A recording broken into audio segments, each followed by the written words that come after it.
fractures de l'extrémité supérieure du fémur. C'est des fractures qui sont très fréquentes. Elles représentent le troisième rang en matière de fréquence, après les fractures du radius distal et les fractures malléolaires. Cette fréquence est liée surtout à l'ostéoporose qu'on voit chez la femme en post-ménopause. Le diagnostic n'est pas difficile parce que une simple radiographie du bassin peut poser le diagnostic. Le problème se pose surtout chez les sujets âgés par lié au pronostic, car une fracture de l'extrémité supérieure du fémur risque de fixer le patient en décubitus dorsal. Et qui dit décubitus dorsal et complications, thrombophlébite, infection urinaire, décompensation d'otaire, respiratoire, cardiovasculaire. Et bien sûr, ça pose l'indication thérapeutique. L'extrémité supérieure du fémur est divisée en trois zones, la tête fémorale, col fémoral et la région trochanterienne. La tête fémorale exclue de ce cours, on va voir les fractures du col fémoral et les fractures de la région trochanterienne. D'emblée, il faut séparer les fractures du col fémoral des fractures de la région trochanterienne. Pourquoi? Il y a plusieurs éléments. Le premier élément est que le col fémoral n'est pas couvert par un périoste. Le deuxième élément est que la vascularisation à ce niveau, elle est de type terminal. Qui dit vascularisation de type terminal dit risque de nécrose et de pseudarthrose du col. Troisième élément est que la région trochantérienne est une région spongieuse et richement vascularisée qui n'a pas les mêmes pronostics que les fractures du col fémoral. C'est pour ça qu'on va voir au début les fractures du col fémoral. Vous pouvez trouver sur certains documents le terme de fracture vraie du col, c'est-à-dire c'est les fractures qui siègent entre la région sous la tête, en sous-capitale, et la ligne basi-cervicale.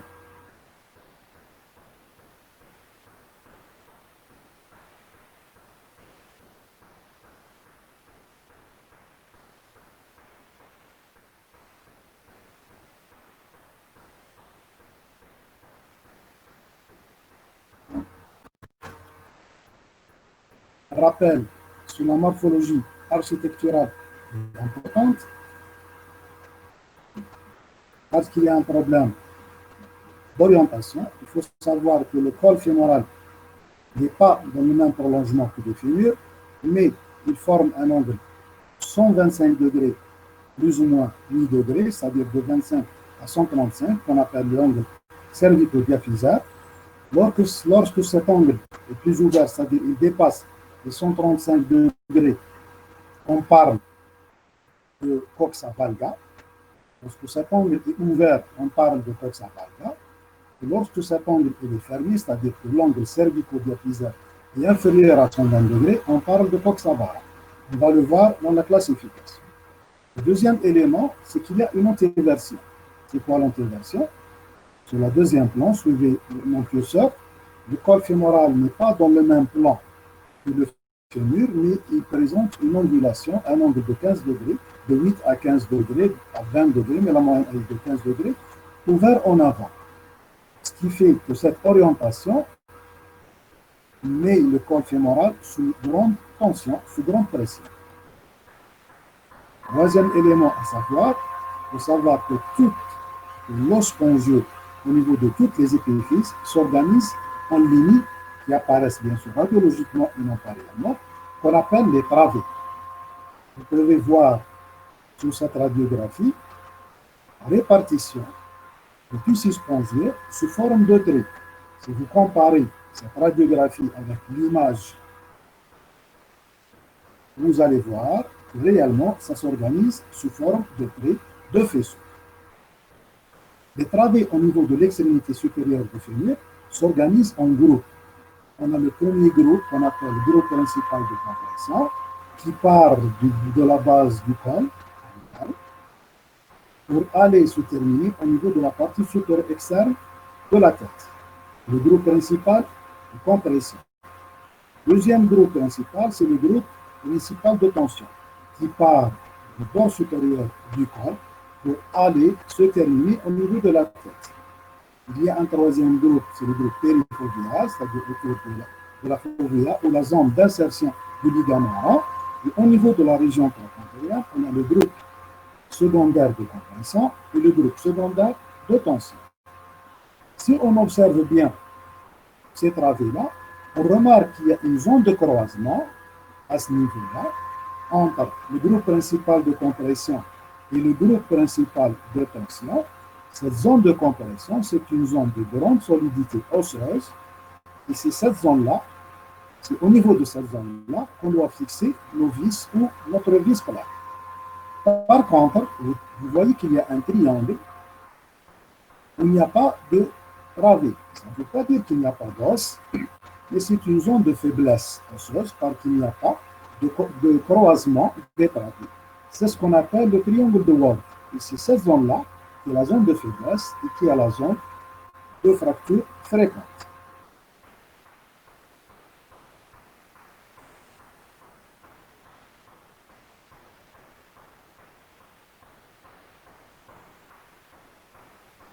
Bon, une minute.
Vous m'entendez? Vous m'entendez? Donc, désolé pour ce désagrément technique. Moi, je vous ai dit que c'est un problème de biomécanique parce que le col fémoral n'est pas dans le prolongement du fémur comme un poteau, comme vous le voyez sur ce schéma, mais il est décalé en porte-à-faux. Vous voyez que cette zone de faiblesse qui ressemble au col fémoral reçoit des grandes pressions. C'est la résultante des forces du poids du corps. Elle n'est pas exercée dans le prolongement comme cette photo-là, mais il y a cette zone de faiblesse au niveau de laquelle il risque d'y avoir deux fractures parce qu'à ce niveau-là, il y a l'action du poids du corps et à l'inverse, il y a l'action du moyen fessier qui s'exerce à ce niveau-là. Donc là, il y a l'action du moyen fessier et là, il y a l'action du poids du corps. Lors du traumatisme, il va y avoir une lésion, une fracture à ce niveau-là. La vascularisation de l'extrémité supérieure du fémur, elle est de type terminal. Elle est assurée par deux pédicules principales, trois pédicules, mais principalement, c'est l'artère circonflexe postérieure qui assure la vascularisation pratiquement des trois quarts de la tête fémorale. Si vous voyez bien, cette branche-là, au niveau de la base du col, vous voyez qu'il y a un vaisseau qui encercle le col et qu'il y a des vaisseaux qui pénètrent. C'est les pénétrantes. Lorsqu'il la fracture siège avant cette pénétration vasculaire, le pronostic est bon, parce que la vascularisation n'est pas entravée, n'est pas perturbée. Par contre, si la vascularisation rompt, si la fracture rompt ces vaisseaux-là, dans cette situation-là, le risque de nécrose est très important. Le deuxième vaisseau, c'est l'artère circonflexe antérieure qui assure la vascularisation du quart de la tête et enfin une petite vascularisation périfovéale assurée par l'artère du ligament. Enfin, pour la consolidation, je vous ai déjà dit qu'au niveau du col fémoral, il n'y a pas de périos. Le périos, c'est une membrane qui enveloppe l'os, c'est elle qui assure la consolidation exhaustive. À cause de cette absence de périos, au niveau du col fémoral, il n'y a pas de consolidation exhaustive. La consolidation ne peut faire que perpétuellement, c'est-à-dire qu'il faut qu'il y ait un bon contact cortical bord à bord et qu'il doit y avoir une bonne compression. La consolidation est très lente, elle est entre 3 et 6 mois. Pour les données épidémiologiques, bien sûr, cette fracture est plus fréquente chez la femme, on l'a bien dit, c'est surtout la femme en âge post-ménopausique à cause de l'ostéoporose. Chez les jeunes, on voit ces fractures-là suite à des traumatismes de haute énergie, tels que les accidents de la circulation, le chute de l'eau élevée. Chez l'enfant, heureusement, elle est rare, mais elle est très grave. On va commencer par la première partie, qui sont les fractures cervicales. On a bien dit que les fractures du col se séparent des fractures de la région antérieure. On va voir initialement la classification. Les fractures du col fémoral sont classées selon 4 éléments. Selon leur siège, c'est la classification de Delbé. Selon l'orientation du trait de fracture, c'est la classification de Powell. Selon le déplacement des travées qu'on avait, le travée spongieux, c'est la classification de Gardin, qui est la plus utilisée. Enfin, la classification de Lamarck, qui n'est pas vraiment une classification, mais juste un complément de la classification de Gardin. La classification de la est particulière, on va la voir. Premièrement, les fractures selon le siège du trait de fracture. On a les fractures qui siègent juste sous la tête, qui sont les fractures sous-capitales, les fractures transcervicales, c'est-à-dire en plein corps, et les fractures basicervicales. Si vous vous rappelez bien, la vascularisation, les fractures basicervicales siègent avant la pénétration des vaisseaux, et par conséquent, les fractures basicervicales ont un bon pronostic. C'est des fractures qui consolident, pas de souci. Cependant, c'est les fractures sous-capitales qui sont les plus graves, et les fractures transcervicales qui sont appelées réellement les fractures graves. Pour le déplacement, si l'angle cervico-diaphysaire est fermé, on parle de coxa vara. S'il est ouvert, on parle de coxa valga. Vous voyez sur ce schéma les fractures sous-capitales qui siègent juste sous la tête, les fractures transcervicales qui sont en plein col, et les fractures basicervicales qui ont un pronostic meilleur qui consolide général. Selon la direction du trait de fracture, c'est une autre notion, elle est différente de ce qu'on était en train de faire. Qu'est-ce qu'a fait M. Powers? Il a fait beaucoup d'études sur la hanche. Pour les fractures du col fémoral, il a étudié l'impact de l'angle formé par la tangente au trait de fracture, suivez mon curseur, et la perpendiculaire et à l'horizontale qui longe la tête fémorale. Cette horizontale-là, en fin de compte, n'est que la perpendiculaire à l'axe de la diaphyse fémorale.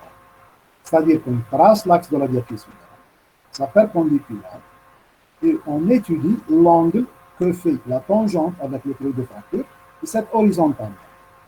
Si cet angle-là est inférieur à 30 degrés, donc le type A, vous voyez que le trait de fracture il est assez oblique.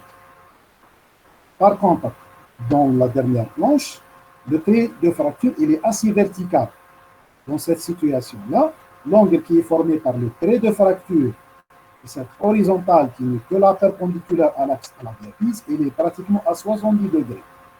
Lorsque le trait de fracture tend vers la verticale, comme dans cette situation-là, sous l'action du moyen fessier, il va y avoir des forces opposées, contradictoires, entraînant un cisaillement, c'est-à-dire un déplacement. Par contre, dans cette situation-là, vu que l'angle formé est inférieur au trait de fracture, cette trait de fracture est soumis à des forces de compression qui sont favorables à la consolidation. En termes simples, si ce trait-là se rapproche de l'horizontale avec un angle inférieur à 30 degrés, dans cette situation-là, cette fracture va consolider, elle est très stable. Le type 3, lorsque l'angle dépasse les 70 degrés, le trait il est très vertical. Donc les forces vont devenir des forces de cisaillement, donc des forces de séparation. Il va y avoir un grand déplacement. La classification se résume en trois types. Le type 1, lorsque cet angle est inférieur à 30 degrés. Le type 2, lorsque cet angle est entre 30 et 50. Et le type 3, lorsque cet angle dépasse les 70 degrés. C'est en fin de compte, c'est une classification biomécanique, mais qu'on peut rattacher à la classification de Gardner. La troisième classification, c'est celle de Gardner. C'est la classification la plus utilisée dans la littérature. Vous voyez ce schéma, elle classe les fractures du col fémoral en 4 types. Le type 1, le type 2, le type 3 et le type 4. Vous voyez qu'il y a une aggravation progressive. Je vais commencer par le type 2. Le type 2, il y a un trait de fracture, mais il n'y a aucun déplacement des travées. Donc, en simple, c'est une fracture non déplacée. Je reviens au type 1. Vous voyez que les travées, ces lignes-là, se verticalisent encore. Et si on raisonne selon Powers, vous voyez que le trait de fracture, il est presque horizontal. Et que la tête fémorale, elle chapeaute le corps. On a une ouverture de l'angle cervico-diaphysaire. C'est une fracture en coxa valga, parce qu'il y a ouverture de l'angle cervico-diaphysaire. Le type 3, à l'inverse du type 1, vous voyez que les travées se sont horizontalisées, que l'angle cervico-diaphysaire s'est fermé, donc il est pratiquement dans cette situation-là à 90 degrés, c'est une coxa vara. Et vous voyez, si on raisonne selon Powers, que le trait de fracture il est vertical.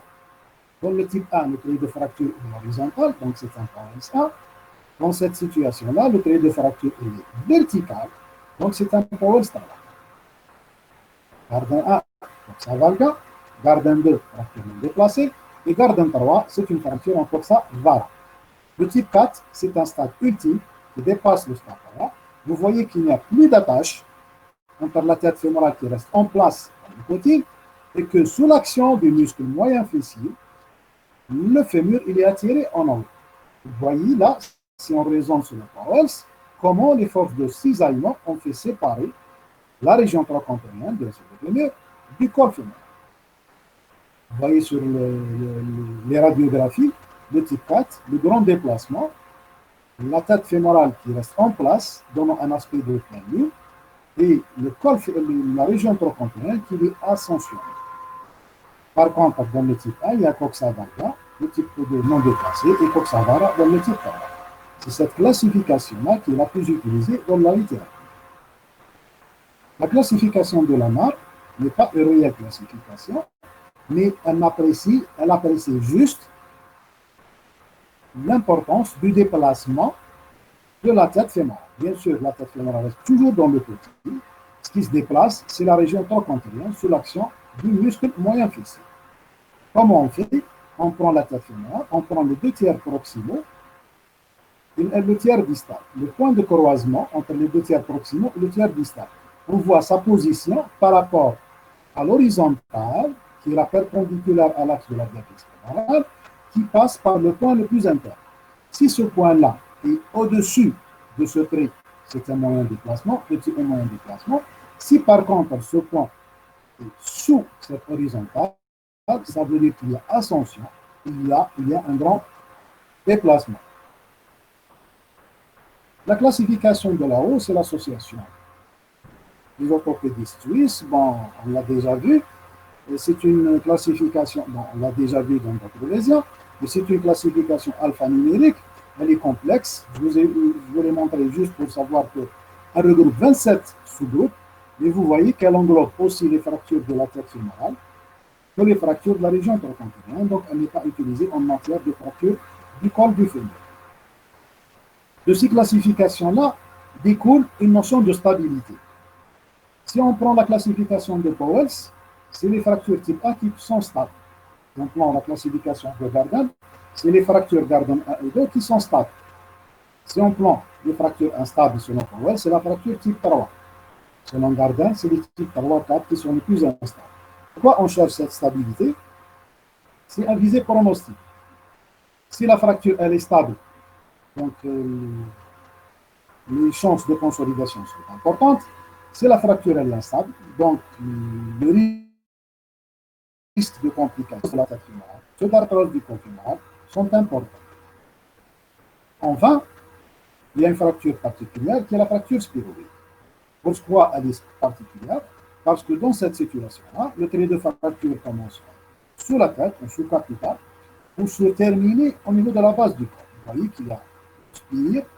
Généralement, il y a une combinaison particulière. C'est une fracture très difficile à traiter. Elle nécessite l'ouverture du foyer de fracture et elle est à haut risque de complications. Le diagnostic.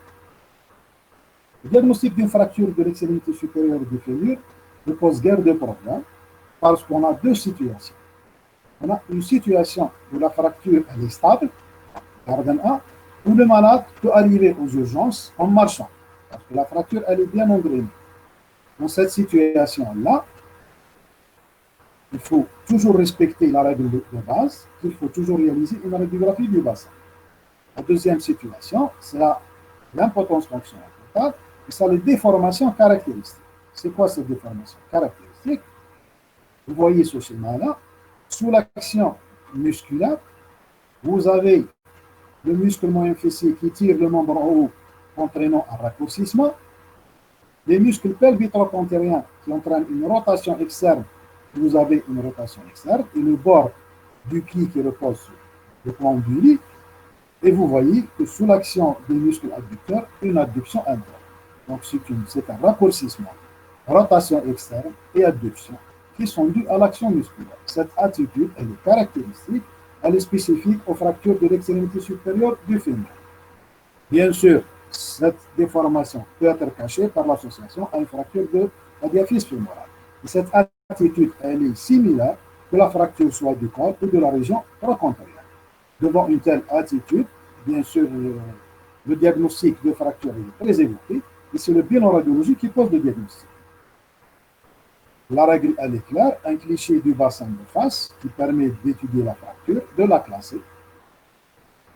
Il est toujours utile de réaliser des radiographies de profil, mais qui ne sont pas faciles à cause de la douleur pour entraîner une mobilisation.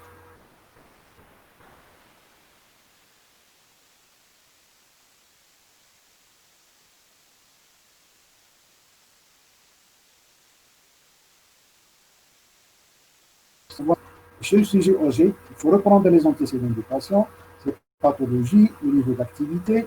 Il faut rechercher s'il a des tares, s'il est diabétique, s'il est hypertendu, s'il n'a pas une pathologie, s'il n'est pas parkinsonien, ainsi de suite. C'est-à-dire qu'il faut faire un bilan radioclinique, biologique, pour mettre le malade dans son contexte. Pourquoi?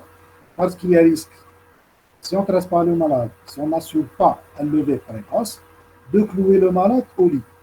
Si on cloue le malade au lit, donc on est devant des décompensations d'état, telles que l'état cardiovasculaire, respiratoire, neurologique, endocrinien, rénal, ainsi de suite. Les complications du décubitus, vous les connaissez tous, il faut toujours faire le maximum pour les éviter. Pour l'évolution, il y a toujours des complications. Il y a des complications immédiates liées au traumatisme, donc ça ne pose pas de problème, mais il y a des complications liées au traitement, telles que l'hématome, si on fait une prothèse, une luxation des prothèses, on peut avoir une fracture associée, on peut avoir un démontage de matériel, si on fait un vissage, l'infection, c'est une complication qui est toujours présente. Il y a des complications. Les deux complications propres aux fractures du col fémoral sont la pseudarthrose du col, l'ostéonécrose de la tête fémorale et le corollaire de la coxarthrose post-traumatique. Le reste des complications sont liées au traitement.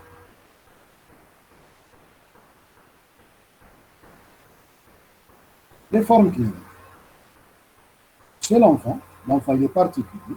Je rappelle toujours, je le dis toujours, l'enfant n'est pas un adulte en petite taille, c'est un être en croissance.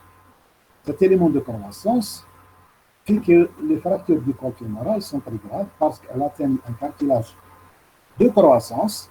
Vous pouvez imaginer le pronostic d'une hanche qui se développe pas. La classification la plus utilisée chez l'enfant, bien sûr, c'est la classification basique de DLB, qui classe les fractures selon leur siège. On a les fractures type A qui sont le décollement.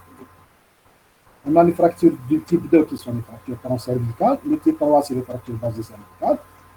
Bien sûr, il y a des sous-groupes. Et les fractures type 4 qui sont la fracture intertrochanterienne. Vous pouvez voir sur ce schéma, là, une fracture transcervicale, quel que soit l'aspect du siège. Une fracture transcervicale où le grand trochanter reste avec la diaphyse, le grand troc qui reste avec le col fémoral. Là, on a un décollement pur. Donc, vous voyez que le col, la tête, elle est séparée, l'épiphyse, elle est séparée de la métaphyse. On a les fractures d'écollement. Ce qui est grave surtout, c'est les fractures soltérales.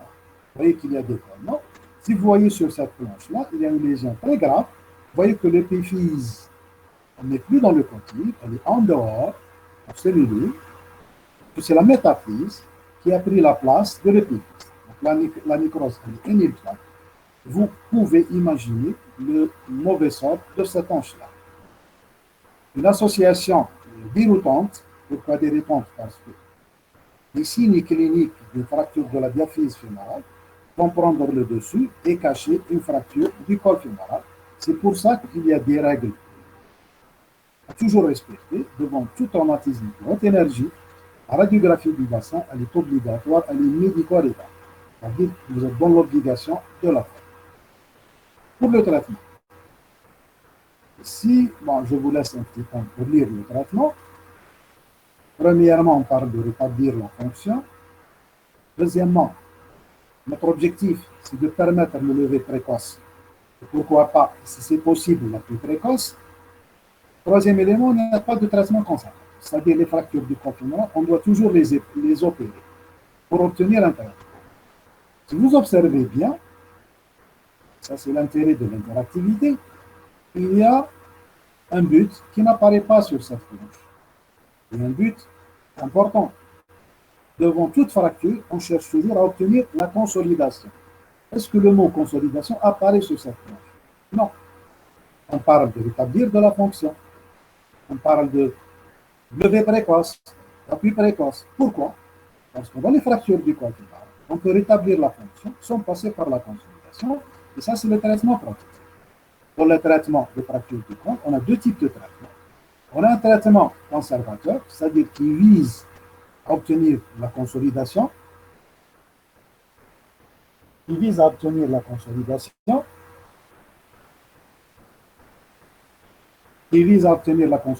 par un matériel d'osteosynthèse. Dans cette situation-là, il faut toujours établir l'anatomie. Et pourquoi? Parce que j'ai dit qu'au niveau du col fémoral, il n'y a pas de périoste. Donc la consolidation ne peut être que de prime mouvement, c'est-à-dire qu'il faut y avoir une anatomie correcte.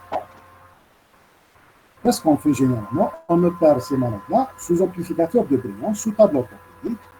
On réduit la fracture, c'est-à-dire on la remet en place par des tractions, par des mouvements doux. Lorsque on vérifie sous amplificateur de brillance que la fracture est réduite, elle est bien en place,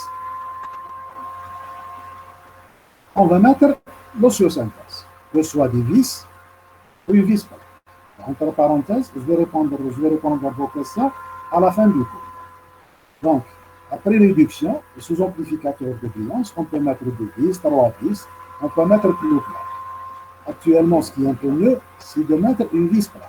Donc, il y a une grosse vis qui s'appuie sur une plaque. Cette plaque s'appuie, c'est un montage un peu plus solide qui permet la consolidation. Cette osteosynthèse vise à obtenir la consolidation, qui est l'idéal, parce qu'il n'y a pas mieux que la hanche native, que la hanche naturelle. Il y a d'autres techniques qui ne sont pas utilisées initialement, mais je vous rappelle la classification de Powell. Cette osteotomie de vagisation, qu'est-ce qu'elle fait? Elle rend un trait vertical en un trait horizontal en réalisant une coupe osseuse, ce qui permet de basculer. Bon, mais en pratique, on ne la réalise pas en urgence, on l'a fait pour traitement, on le fait pour traiter les échecs de l'osteosynthèse initiale. Il y a aussi la greffe pédiculée de Judée, qui ont essayé de faire cette greffe-là pour pallier au souci de la vascularisation.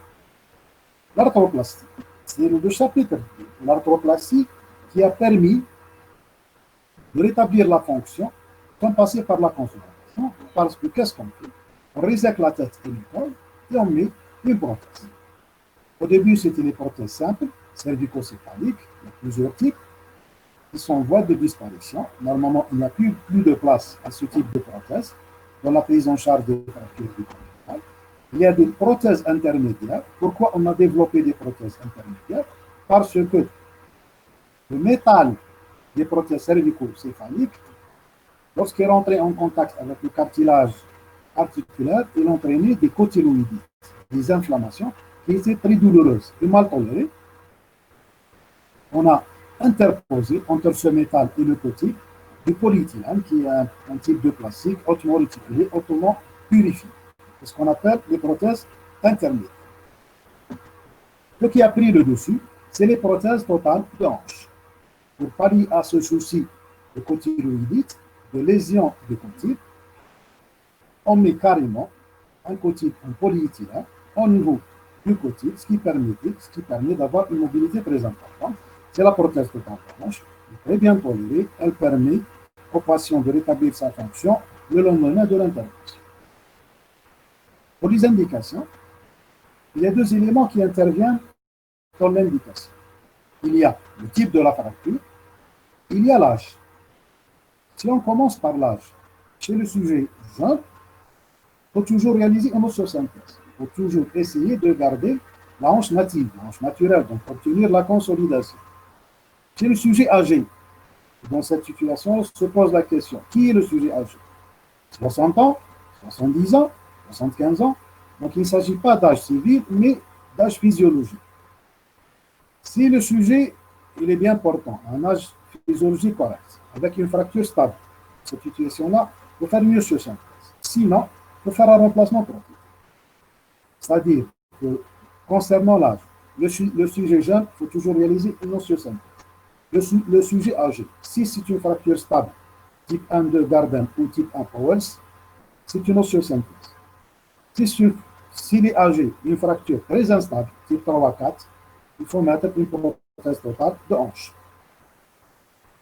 Ça, c'est un diagramme qui résume, c'est un arbre décisionnel qui résume les indications.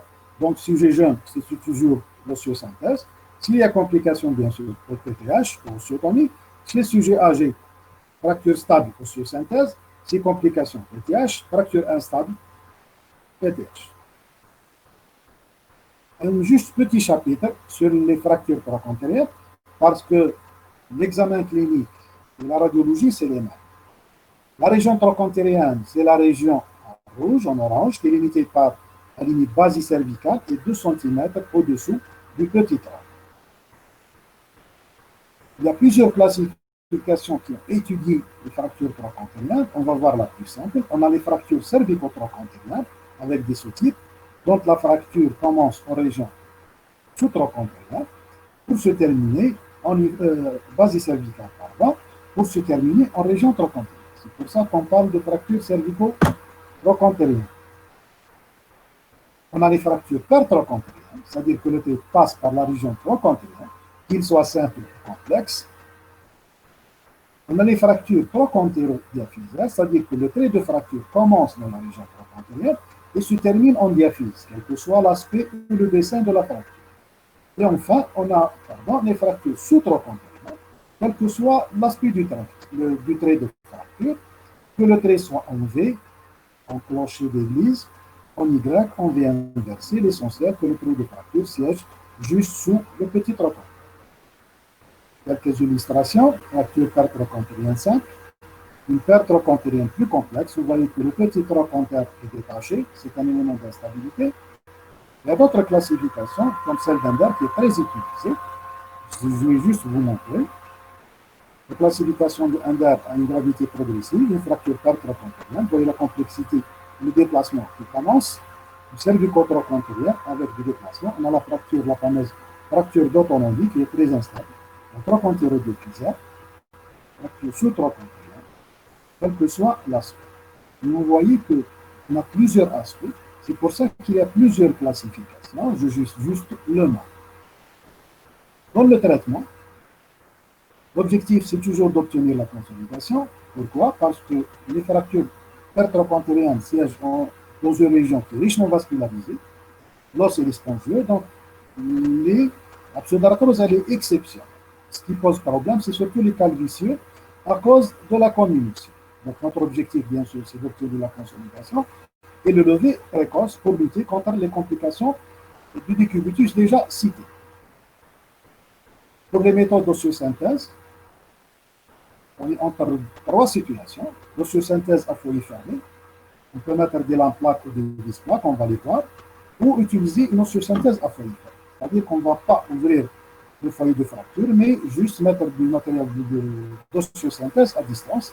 Et enfin, le remplacement prothétique qui est un peu rare en matière de fracture pertrochantérienne.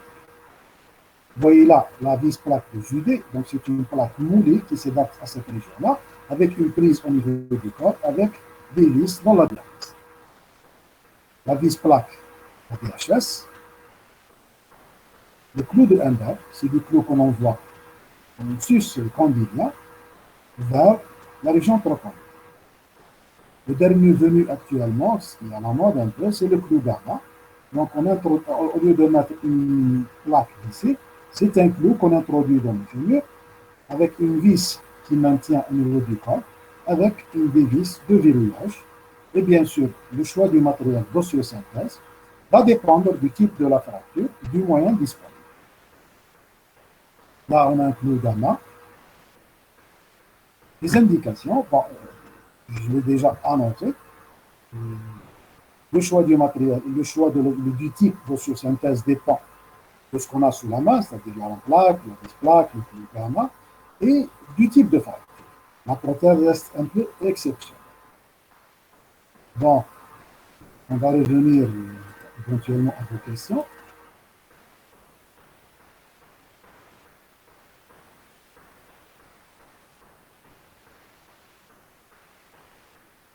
Bon, il y a une question que je n'ai pas compris. La signification du mot Coxavara et Coxavalga par lui, non?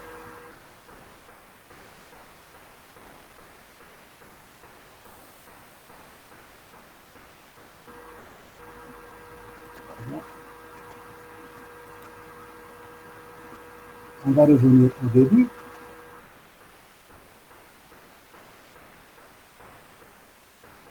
Bon. On va revenir au début.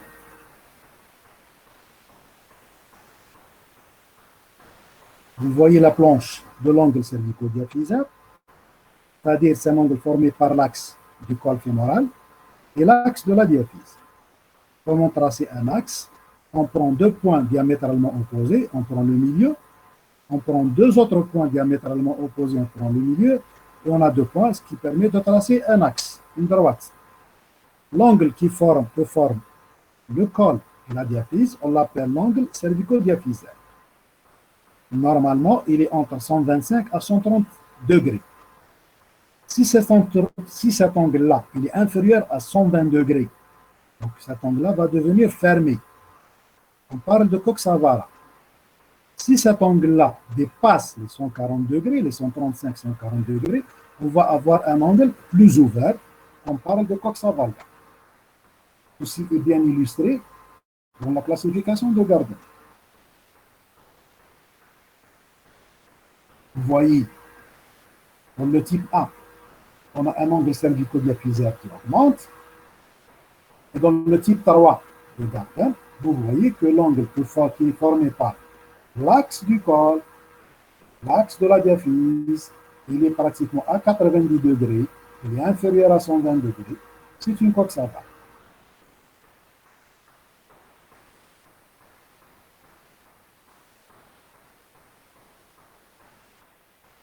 Bon, pour la greffe osseuse, si on réalise une osseo-synthèse à foyer fermé, donc bien sûr, on ne peut faire aucune greffe.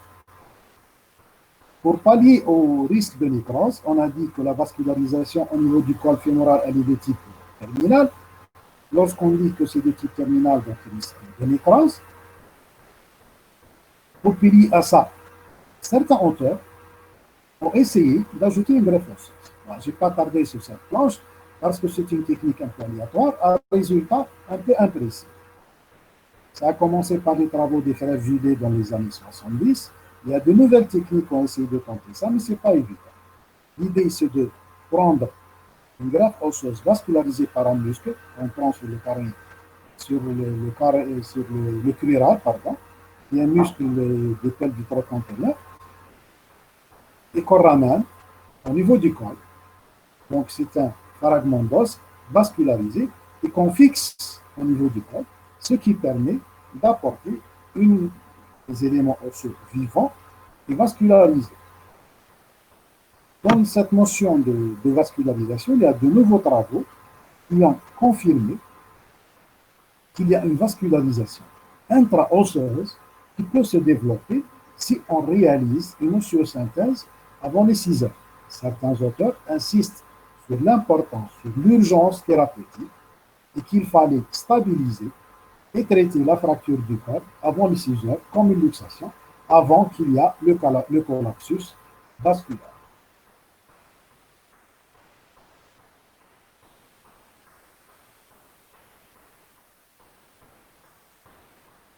Il y a une question d'un de vos collègues, il dit, est-ce qu'il y a des personnes qui ont une Coxa-Vara qui dépasse les 140 degrés? Eh bien, je vous dis qu'il y a des sujets qui ont 180 degrés de Coxa-Vara. Donc, qui ont le col fémoral et la diaphyse qui forment une ligne droite. Bien sûr, 140 degrés, c'est une Coxa-Vara. Dans une hanche normale, elle n'est pas acceptable parce qu'elle risque de se luxer. Et là, il faut remettre les choses en place. Mais on a vu des hanches en Coxa-Vara à 150, à 160, dans une vie même à 180 degrés chez certains sujets qui sont neurologiques.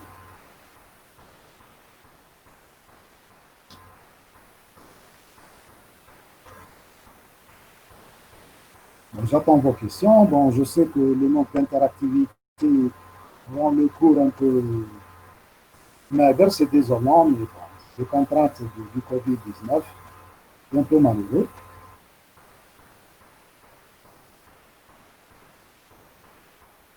Donc, il y a deux situations, soit que vous avez tout compris ou que vous n'avez rien compris.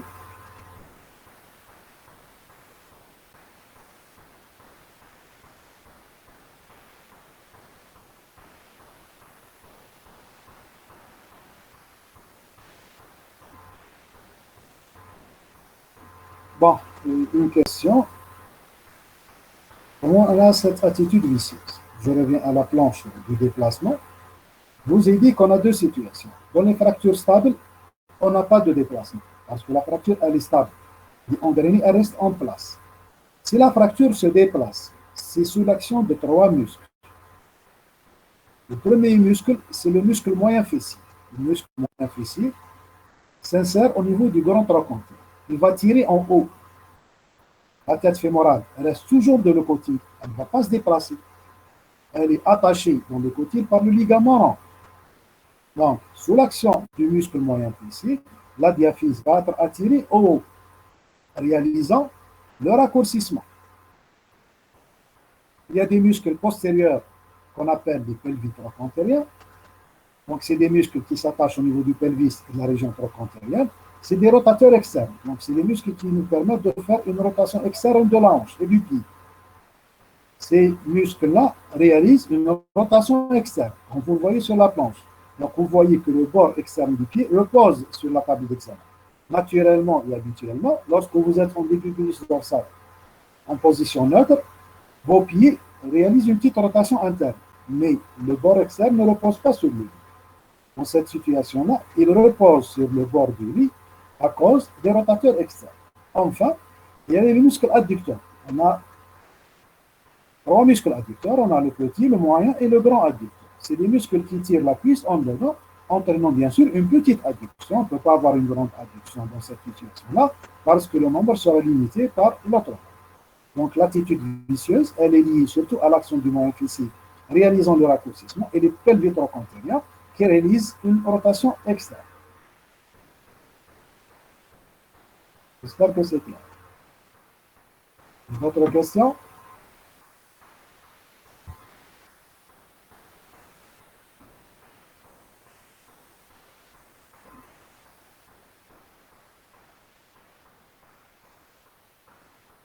C'est bon?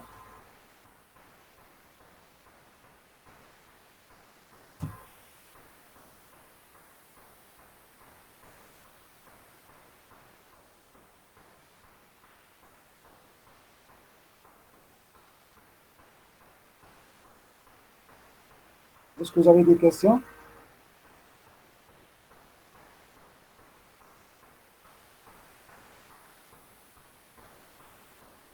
Bon, une question n'a pas compris de vos collègues, n'a pas compris le Garden 1. Bon, je vais revenir.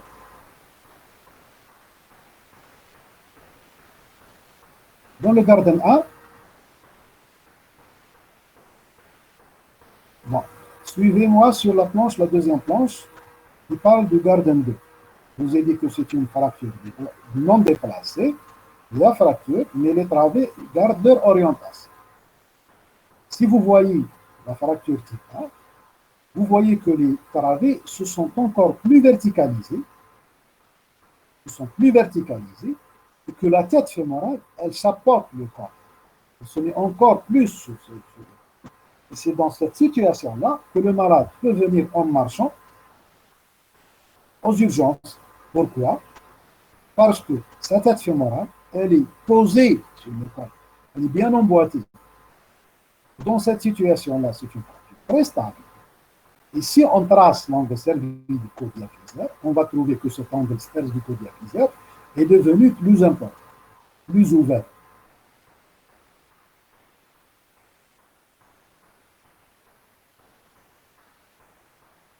Bon, il y a une question, je n'ai pas compris la biomécanique du fracture. Bon, on revient à Powers. Bon, c'est un peu complexe, c'est pas que c'est difficile. Monsieur Powers a fait beaucoup d'études sur la hanche, d'accord, sur le camp fémoral, ainsi de suite. Sans rentrer dans le détail, qu'est-ce qu'on a trouvé? La tête fémorale, le corps, la tête fémorale, le corps et la diaphyse ne sont pas comme une poutre. Vous voyez cette zone rouge, elle n'est pas posée comme une poutre. Au contraire, ce poids-là, il est décalé par rapport à cette poutre. Si vous voyez le curseur de ma souris, donc cette zone-là, c'est une zone de fragilité. C'est-à-dire, si ce poids-là augmente, ça risque de fracturer à ce niveau-là. C'est la même chose au niveau du corps. Parce que le corps, il n'est pas dans le prolongement du fémur. On n'a pas tête, corps, fémur, comme un bâton, comme une poutre. Mais non, on a une tête fémorale avec un col fémoral qui est oblique, avec un angle de 130 degrés en moyenne, Puis vient la diaphyse. Si vous voyez là, le fémur n'est pas cylindrique axé. Il présente des courbures. Sur la face, il a une courbure frontale et sur le profil, il a une courbure antérieure. Vous voyez, les condyles sont postérieurs et il y a une torsion au niveau du fémur. Le col, la tête fémorale, le corps et la diaphyse ne sont pas mis l'un sur l'autre, mais ils sont décalés. Ce qui fait que la région du corps, c'est une zone de sollicitation biomécanique importante et lors de traumatisme, c'est à ce niveau-là que siègent les fractures.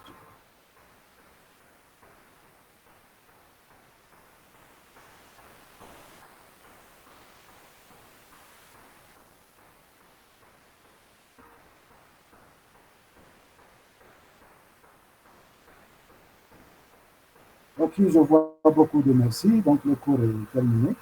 En espérant que cette situation de Covid changera pour une meilleure prise en charge, malgré qu'on vous invite à venir en stage au service pour voir plus réellement. Bon après-midi.